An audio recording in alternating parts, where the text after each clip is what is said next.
So I'm very pleased that Carrie Utterback from the Columbia Boone County Health Department is here. And also Catherine Armbruth from Como Mobile Aid Collective, and she has also brought an assistant and sort of on the ground worker, Stephanie Yoakum, to present to you. And as Lauren said, we'll save the questions until lab, both online and in person. And I'll just tell you a little bit about Carrie. Well, she's with the Columbia Boone County Public Human Services project, our department, and she focuses on the homeless and maybe some other things also. She was also a 2019 diversity values winner. So thank you for all your work related to that. She graduated from the Missouri State University in 2007. And correct me if I'm wrong on anything. Nope, you're Yes. great. You're great. Yeah, and moved to Columbia to work at the University of Missouri. In 2010, she began her career in public health and human services. She also led the city's diversity and equity and inclusion training program, I understand. And so we're really pleased to have you here. And then Catherine Armbruth is the coordinator or a coordinator for Como Mobile Aid Collective, which is a mobile soup kitchen and also supplies unsheltered residents with services and needs that are unmet otherwise. Catherine grew up in Little Rock, Arkansas. She has an MFA. Is that right? Yeah, I'm like, how did you get all this? She has an MFA in fibers and sculpture, 2012, and a BA in anthropology, 1994. She is an adjunct assistant professor at the MU School of Visual Studies and teaches fibers also at Columbia College. And she was also previously the director of the George Caleb Bingham Gallery a few years ago, which is really great also. So with that, I'll give you Carrie Utterback.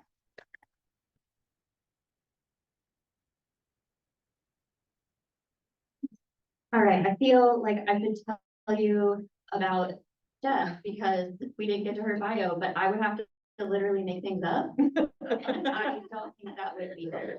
We'll do it. Okay, I do believe that she like trains dragons on the side in her free time. She likes to travel. No, I'll make sure we get your bio. Okay, so the city has made a new position to work on coordinated entry and homelessness in the Public Health and Human Services Department. But has been going on way before that. So I am in no way new to this work, and also this work isn't new. I'm standing on the shoulders of many people who have come before me and have been working on coordinated entry. So this position is new, but the work that is being done is definitely not new. So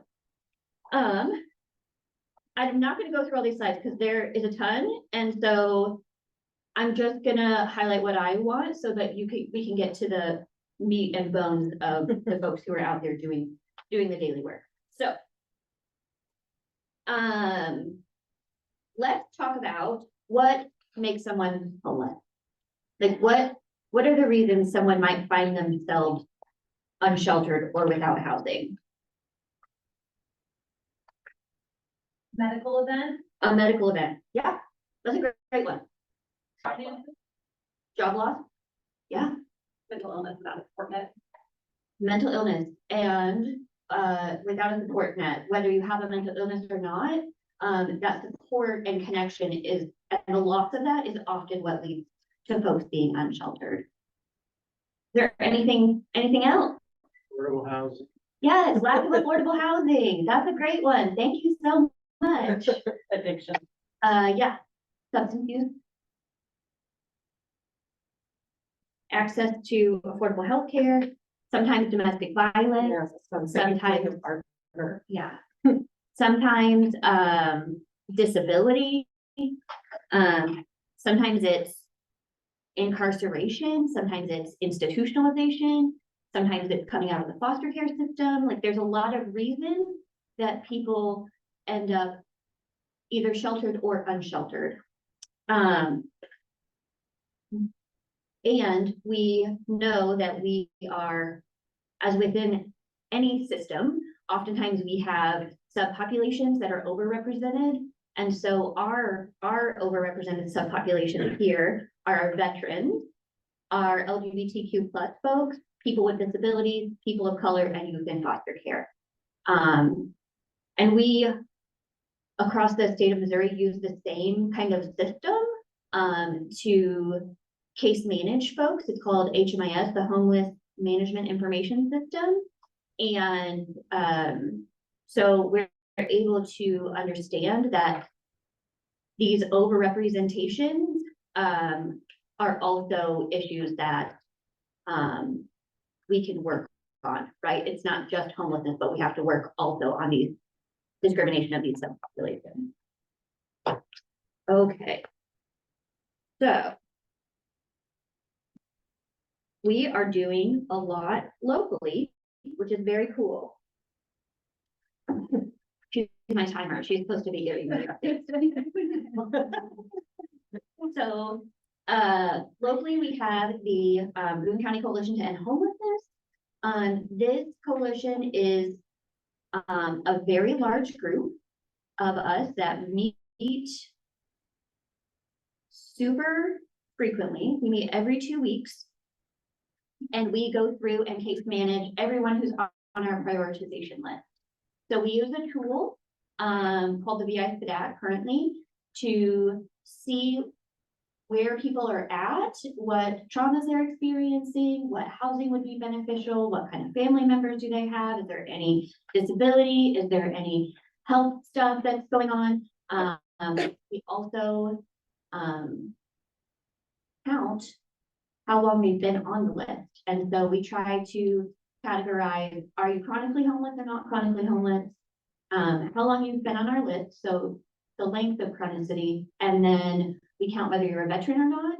And so those are all categorized and filtered, and that list, we go through that top to bottom every quarter, but because it's so long, mostly we get through about the top, everybody in the chronic list, which is about the top 50, not including veterans, and then we get through all the veterans. So, but we have 179 families on that list, 173 families on that list as of last week.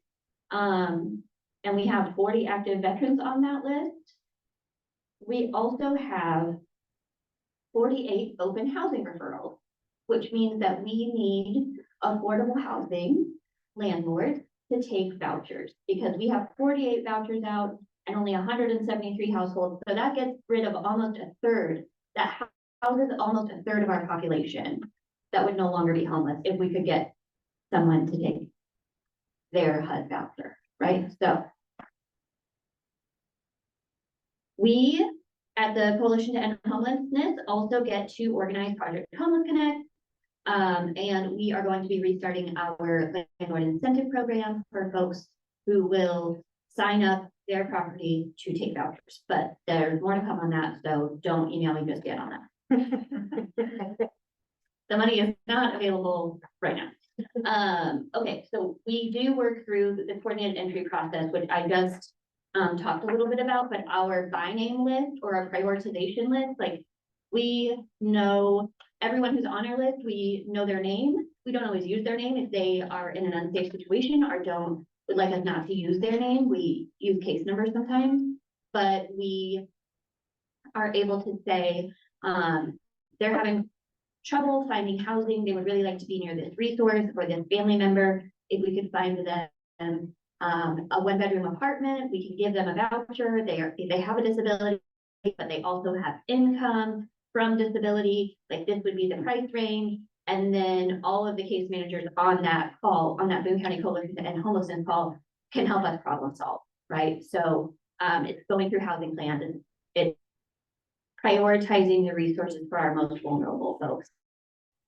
So it's one of the most heartbreaking meetings because we have 173 households, right, that we want to house. Oh, it's one of my most exciting meetings that I get to go to because that's where I find out how many people are housed. And I get to highlight them purple and like put exclamation points on the data. But we housed 18 folks in November and 21 folks in December. So that is just so Yeah. exciting. When I think about the cold coming up, that those folks are folks who are going to be able to be warm and those folks are going to be safe. So. Okay, we are also super lucky to have the Columbia Housing Authority and have public housing and housing choice vouchers. They also do our HUD-VASH vouchers. So all of our veteran housing, they do those. And they are a super great partner in that they also have properties. And they are really good about knowing all of the HUD rules, all of the HUD in and out that we have to follow all the time. Camille is actually one of their housing liaisons and she is here. So if you have questions for CHA, she might be able to answer. She is the expert. Okay, we do have permanent supportive housing. We do this through our balance of state continuum of care. We do have some homelessness prevention and rapid rehousing. So homelessness prevention might be like eviction prevention or paying someone's back utilities so their utilities don't get shut off, so then they don't get kicked out by their landlord or something like that. So we do have some rental assistance. It's not always available. They run out of funds and not everyone is eligible. But there is some rental assistance, and that is at VAC, Love Columbia, and True North. We also have utility assistance at CMCA and at Public Health and Human Services. We have just been able to expand our emergency shelter to year-round, which is really, really exciting. I think we're saving people's lives, like every night right now, especially. So we have the Salvation Army Harbor House. They also do some cold cots when it gets really, really cold. We have Welcome Home. That's for veterans. We have Room at the Inn, which is what I was just talking about. They have a capacity of almost 100, and they're going to be open year round now at the Ashley Street Center. I'm just so excited that it used to be only open December through March. And so like March 1st, like not even the end of March, like March 1st. So now that they are going to be open all year, I know that is just a huge, it took on a lot of capacity. And I just am really excited that that's a resource we have here. A lot of communities don't have that kind of emergency shelter open year round. We also have True North, which works with domestic violence victims. And then we have Flourish. We have Beatrice in the back if you have questions about Flourish or want to support them. They have capacity to work with youth and young adults for homeless. So it's also really great to have them because that was a gap that we had for years. So we have some harm reduction services. We have the drop-in center and the city's overnight warming center, and both of those are run by Turning Point. Loaves and Fish and Soup Kitchen. We also have on, are you guys still on Thursday night? There's a Monday and Thursday. There's a whole comment. I'm not. Okay. So we have Loaves and Fish and Soup Kitchen, and we have the Comac Nurses Clinic on Thursday nights, and that is in conjunction with the soup kitchen. Monday and Thursday. Even better than I thought. Yeah. Also harm reduction, also just saving people's lives. And then we have the warming and cooling centers across the city. The library is a really great resource and a safe space to get warm when they're open. So appreciative to the library. And we have Trot. Laura's here, I see, from our Columbia Homeless Outreach team with New Horizons. They also have representation from the VA and Rural Behavioral Health.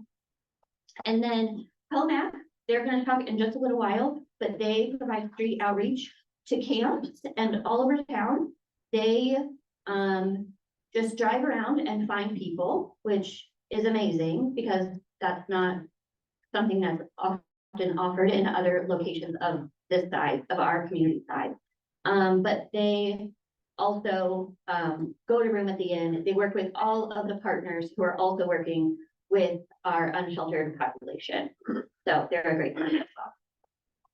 Project Homeless Connect. This is coming up.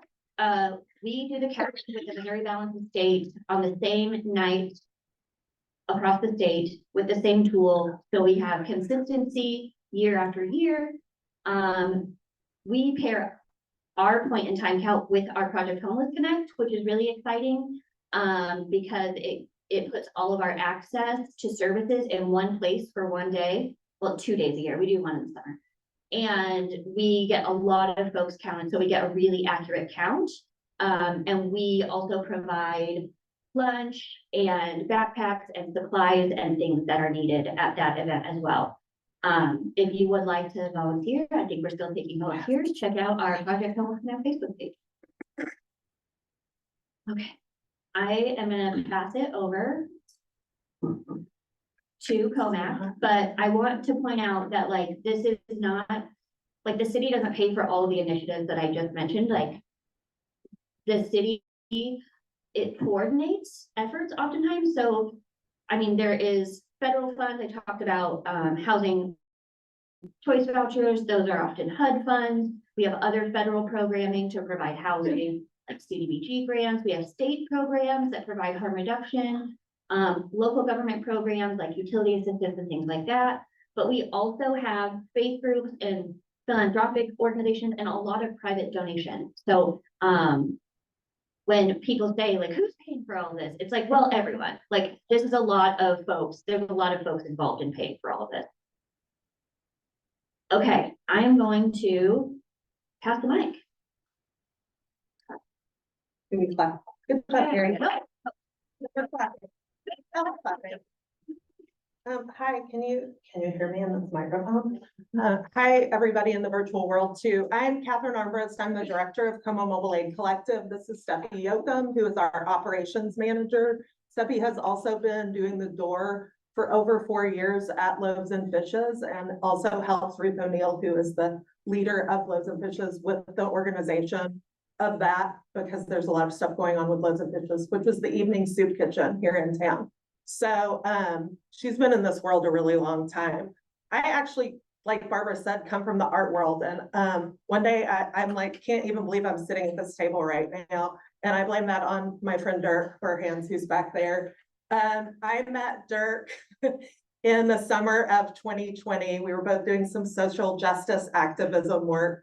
And he mentioned to me, oh, I do this mobile soup kitchen in the winter. I always love to have extra help. And I was like, oh, okay. And in February of 2021, if y'all remember, we had 2 weeks in February that was really like horrible winter. And it was really scary. So I messaged Dirk, I want to help. So I started going out to serve lunch with him. At about that time, we were serving about 30 or 40 people. Around that time too, I realized that Wabash bus station was used as a warming center overnight. And I started going there and ended up meeting staff there. And then all these other like amazing people that were already doing this outreach work. Winter ended and Dirk was like, okay, like the mobile soup kitchen is done. Thank goodness warmth is coming. And my friend Kelsey, who was helping me, we decided we wanted to do this year round. And now suddenly we're a nonprofit and we're doing a lot of really amazing things. But sometimes I can't believe that like we're here and that this is happening, because we've grown so much. Not only do we currently, because it's winter, we have a mobile soup kitchen that runs Monday, Wednesday, and Friday. We're serving approximately 100 people per run right now, both in the downtown and sort of surrounding areas, people that are living in camps, and thank goodness, people that are living in Room at the Inn now, which is truly saving lives. And I'm so grateful. There are a couple of people especially that I was counting down, literally counting down the days till it would open, because I knew that they would go then be able to go there and not sleep behind a dumpster anymore. In the winter of 2022, we had a friend who was sleeping at Wabash Warming Center who had a burn on their foot from a hand warmer that they had put against their skin. Can't do that. My friend Gail, who happened to be a nurse, was dropping off some backpacks and hey Gail, you come and look at this burn real quick. And then suddenly I literally don't even know how it happened. We just suddenly had a group of volunteer medical professionals that put together a pop-up clinic at Wabash and started coming. Steph and I were going there pretty much every night with other volunteers. And then when that sort of season ended, the nurses were like, we want to keep going, and started a pop-up clinic at Loaves and Fishes, which we now do 2 nights a week. We see probably about 40 to 50 people a night for first aid, a lot of wound care, and other kind of hygiene. We have thrift store Thursday, so they can come in and get clothes.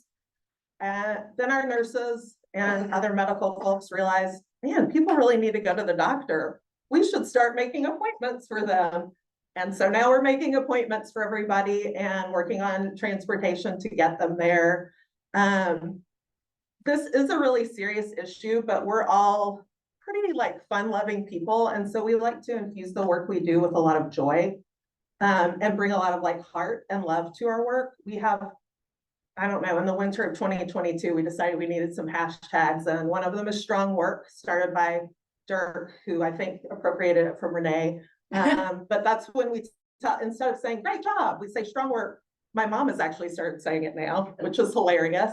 Our other one is big love, because we put a lot of big love, and then full tang, because we really go like full in. I kind of describe us as like, our mission is outreach, right? And we are filling the gaps that these other services might have more financial or maybe other restrictions that they have to follow. And so we sort of look for those gaps and try and step in to see how we can help and how we can connect people to the other resources that are established that can get them into housing or other types of social service care that they might need.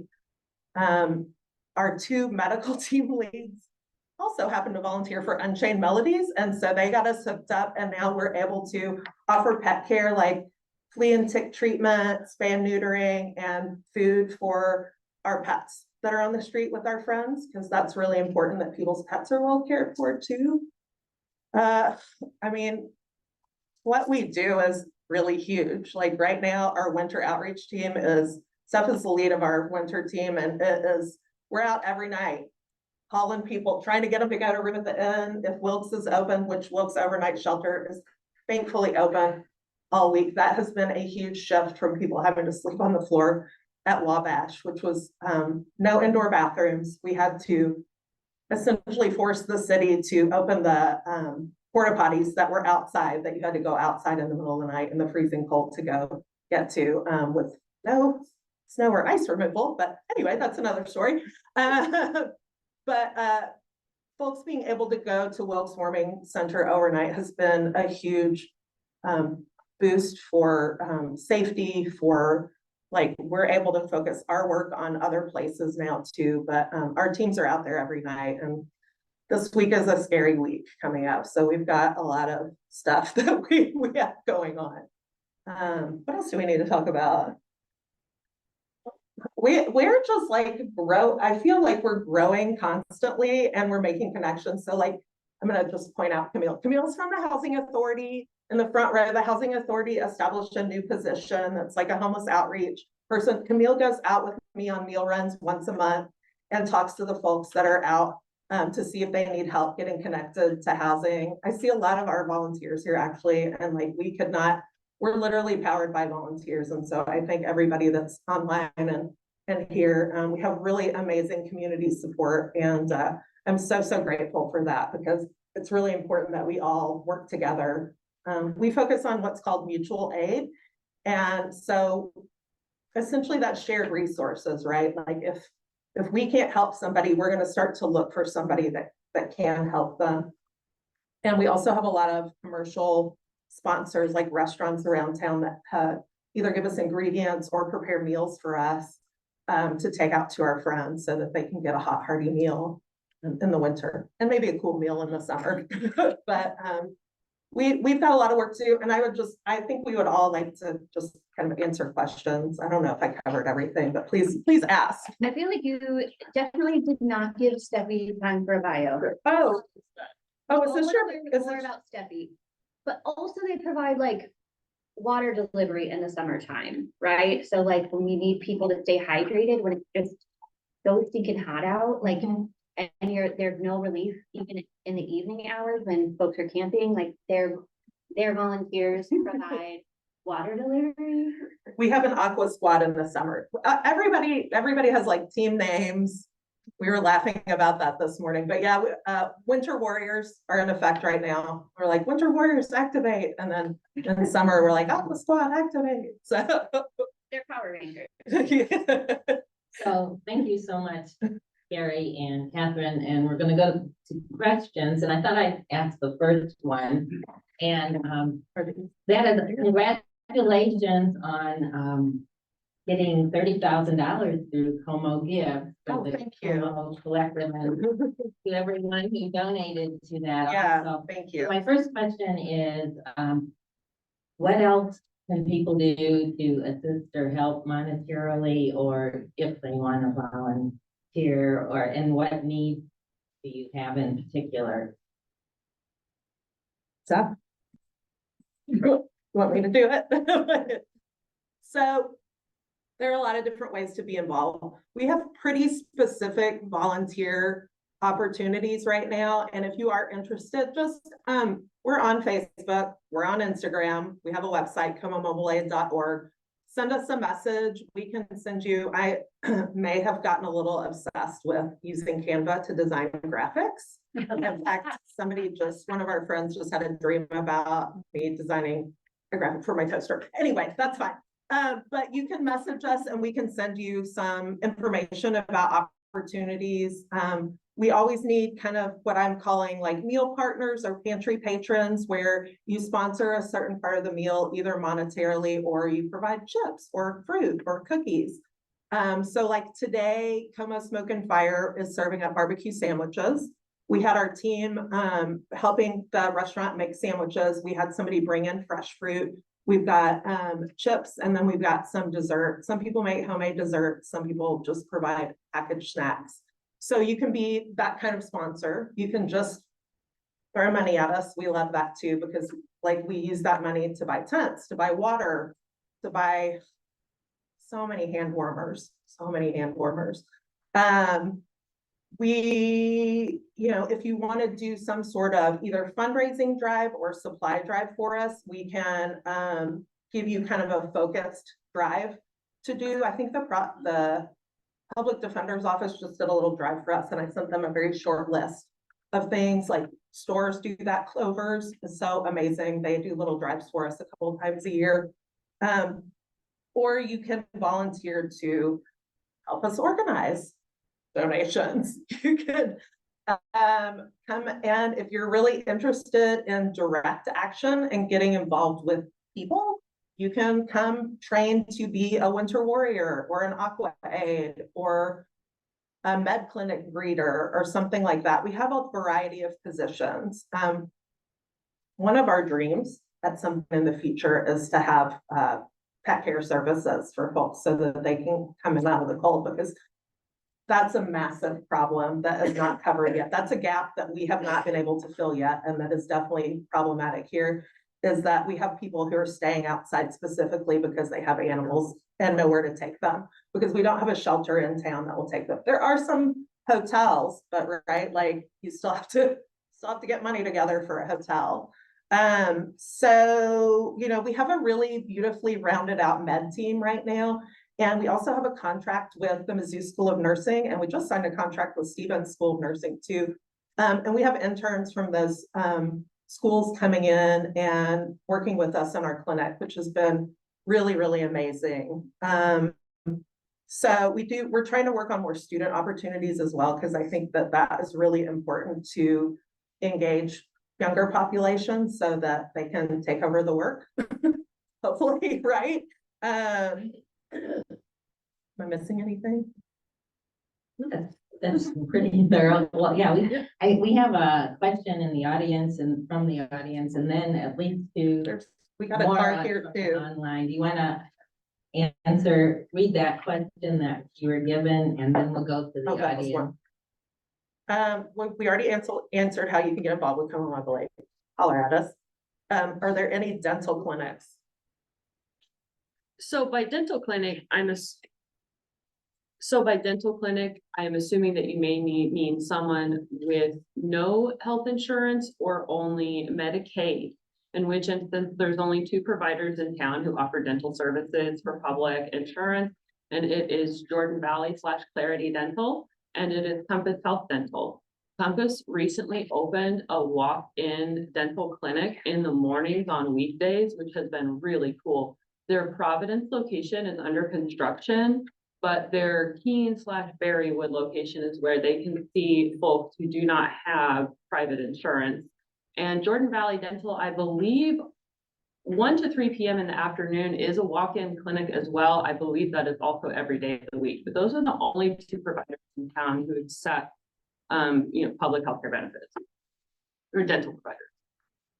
Can you enlighten me as to finding the gaps? I'm curious about, because Remedy serves a meal, Loaves and Fishes serves a meal, and there are several of these. So how have you identified where the gap is? And my guess is that you're pretty strategic about not trying to replicate what's already been done and partner with somebody and refer people. And so I'm just curious how, especially feeding people, that what we have out there wasn't sufficient, and how you identified that you could come in and fill a gap. Where was that? And so, Well, Dirk identified that, but those all serve evening meals, and we do lunch. okay. So the Salvation Army Harbor House also offers a kind of a walk-in lunch, but that's actually really hard to get to because of where that location is. And when you're camping on the edges of town, like it's really challenging, especially with our bus system now. It's 90 minutes in between buses. And that's a really long time to wait in the cold or the heat.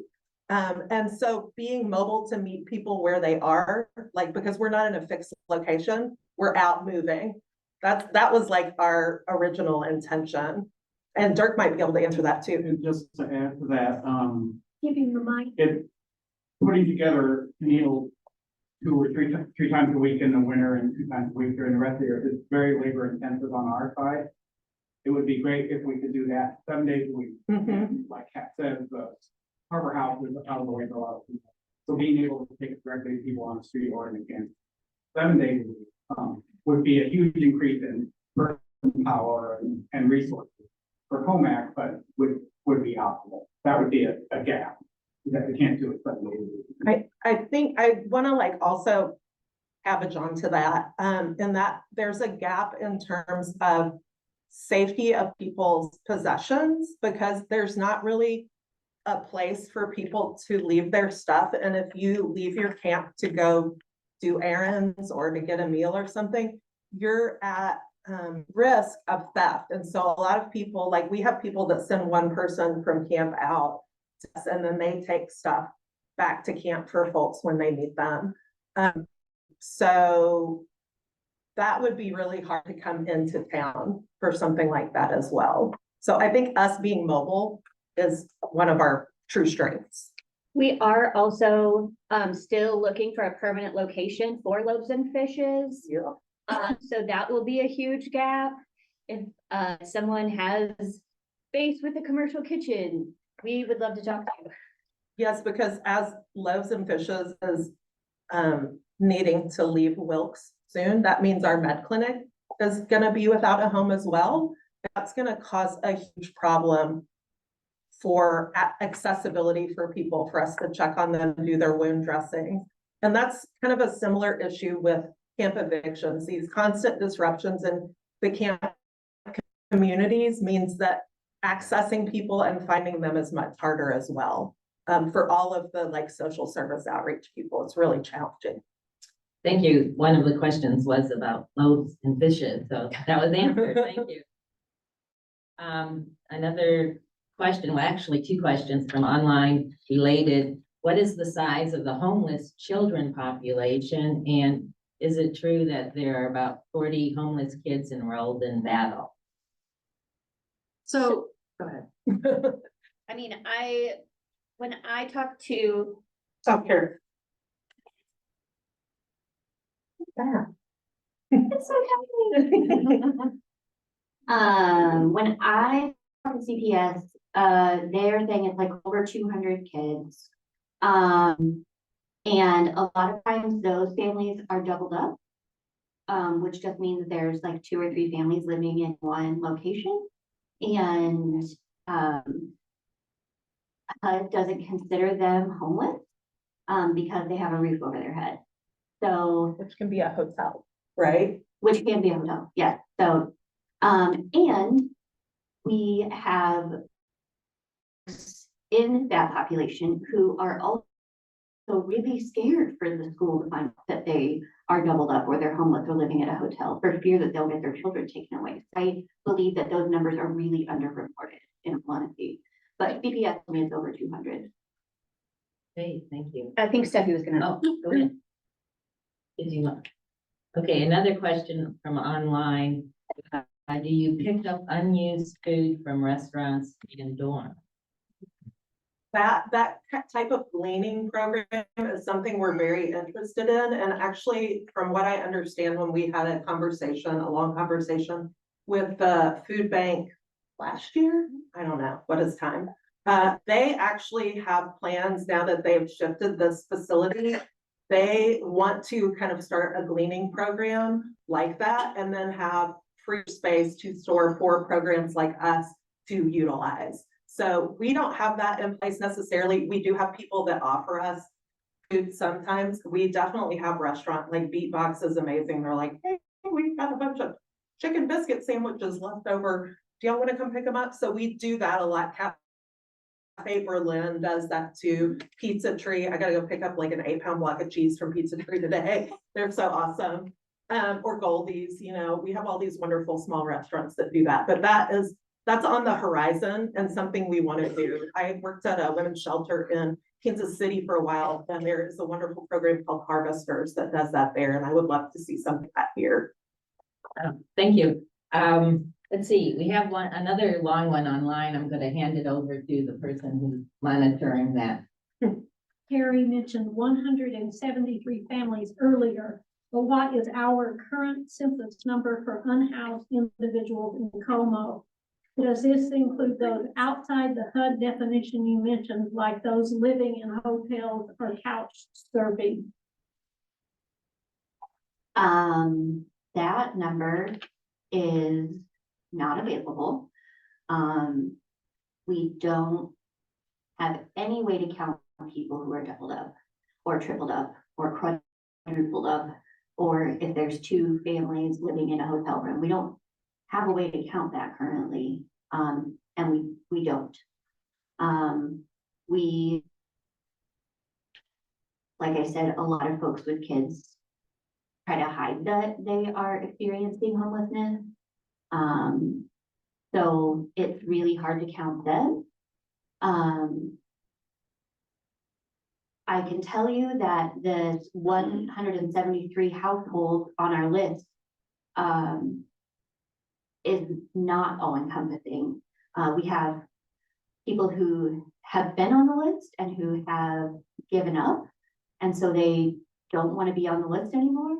They are just really downtrodden about being a part of a system that is broken. So when I say 173, that includes people who are sheltered. It includes people who are not sheltered. It includes people who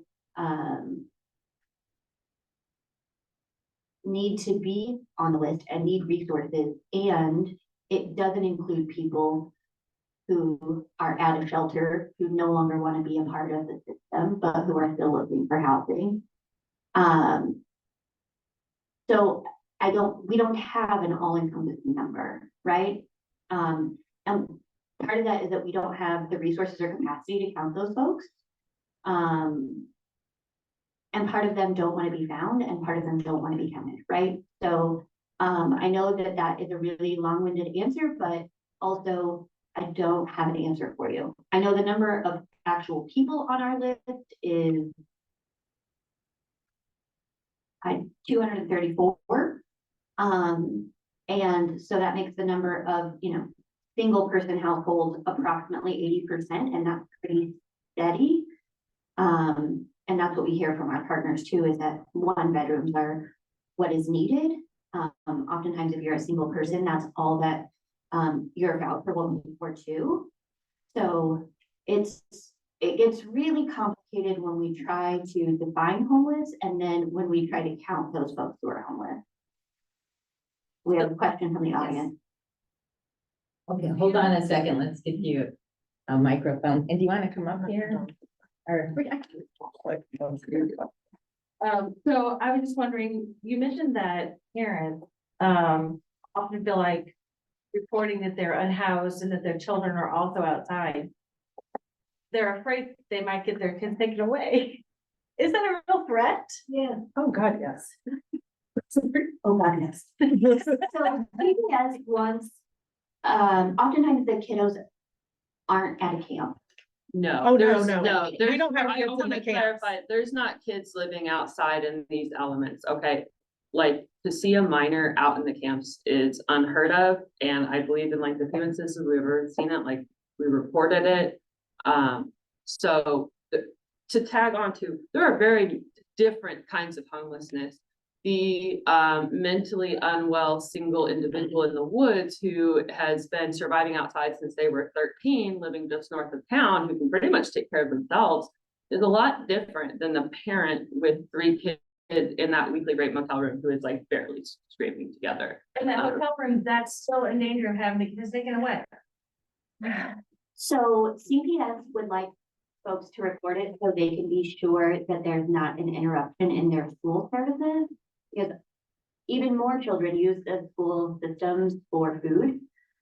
So CPS would like to be able to send a bus from school to get those children when they are living in a motel. So CPS isn't necessarily going to report you for living in a motel.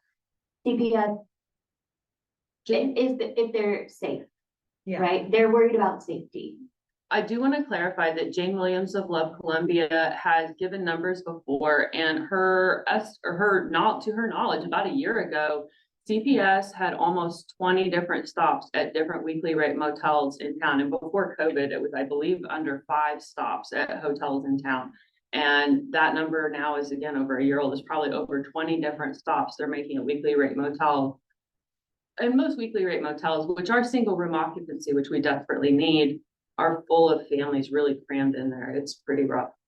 Well, in fact, Love Columbia, like 2 weeks ago, just highlighted a family that had been in a hotel for 2 years and they just got housing, which Most kind of cried when weekly I rate saw that. motels in town are actually very expensive, very rundown single rooms that are often being subsidized by people like VAC and Love Columbia, just keeping those families in there with the roof over their head.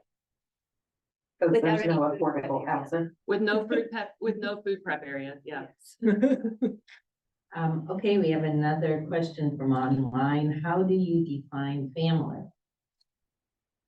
What is a family?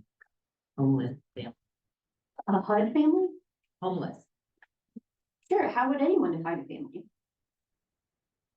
Well, I guess you might wanna say it's all inclusive, or if this is, I guess, I don't, like, if a Yeah. family's getting a voucher, does that means that they need to have minor children or something? Or No, it could just be a couple, right? It could just that's be a like, couple. yeah, I think that's. Yeah, the so a question is, family like, could just be a couple. It can be a dad and a child. It can be,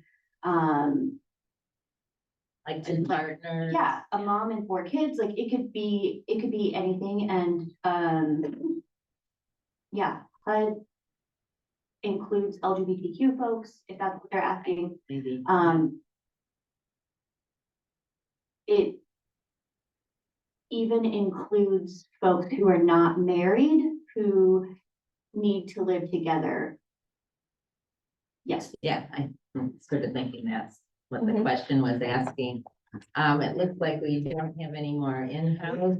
We had one more online that was on this little piece of paper here that Oh, said, how, okay. how is Como Mobile Aid funded, which is an important question to answer. We came from scraping together from our friends on Facebook to moving, getting our nonprofit status in September of 2022, so that we'd be eligible to apply for grants. So we are funded by community donations and by grants that we apply for now as well. I want to clarify that just because we are funded doesn't mean we are properly funded. I think Our everybody gets medical that. clinic is very impressive, and it is staffed by nurses already working 50 hours a week. And we're doing medical appointment setting, medical appointment transportation. Some of these nurses are also tracking wounds on some of these individuals that can last a year. Ulcerated diabetic wounds outside in these elements. And frostbite actually can take up to a year to heal while the doctor determines if your tissue is going to make it or not, or if they're just going to completely amputate. And it can be burns.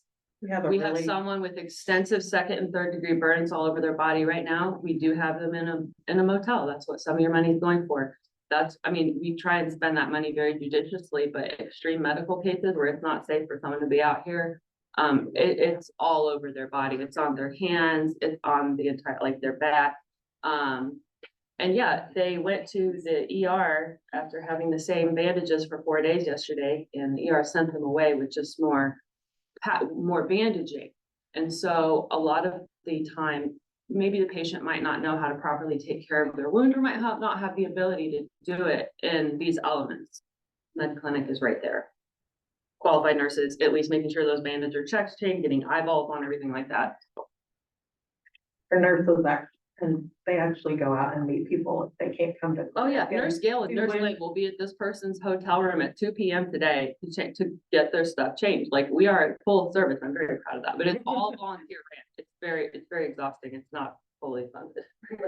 We did just get some ARPA funding from the city that is going, thank you, and thank you, city. That's going specifically for outreach services, which we're really grateful for, because we need that. Like, we're literally all volunteers, so we need that support, and that's going to be a big game changer for us. So thank you for that. Thank you for those details. We do have one more online question. Can you share the typical rates for weekly rate motel rooms? And who are the owners of those motels? I don't know, maybe who are Got that. hotels, and may or may not want to say that. And then the person says this might be a good newspaper story. So all have opinions on predatory business practices. Okay, there's a difference between optional and compulsory. I would say a bare minimum of a weekly rate in town in a very poor room. These buildings are constantly being sprayed for roaches and bed bugs. I will not name names for a variety of reasons, even though I wish I could. They are not very clean either. Minimum of 300, 325, 275 a week. The absolute cheapest in town, if you want to pay for the entire month and you have your disability check and your stuff really together, you are looking at just over about $900 a month for a room in town for 30 days. Well, most disability checks are about 900 and some odd dollars. So they pair up, but you have to hope that the person you share a room with isn't predatory. So when you see people out flying signs, a lot of people are really trying to get their hotel room money so that they can stay inside, especially right now in the winter. People who are in camp sometimes do want to go inside in extreme weather for the winter, and so like there's a lot of different opinions about, well, I'm sorry, when we say someone's flying a sign, that means that they're out perhaps panhandling might be another way to look at it. But a lot of folks who live in these motels, in fact, Many near the intersection. James We just lost the gentleman. Allen, who was just hit by a car and killed. The dark black man at 63 and 70, who's been around for years with very white facial hair, was hit and killed by a driver. Like, and we lost a second person in that same week from being hit and killed by a driver. And these are just the ones that make the news. People get hit by vehicles all the time. It's very rough. But James has essentially been living off and on in motels, so he'd be out there flying his sign to supplement his check and be able to have a safe place to stay. He was 78 years old. And he'd been at that intersection for a long time. You may recall his face.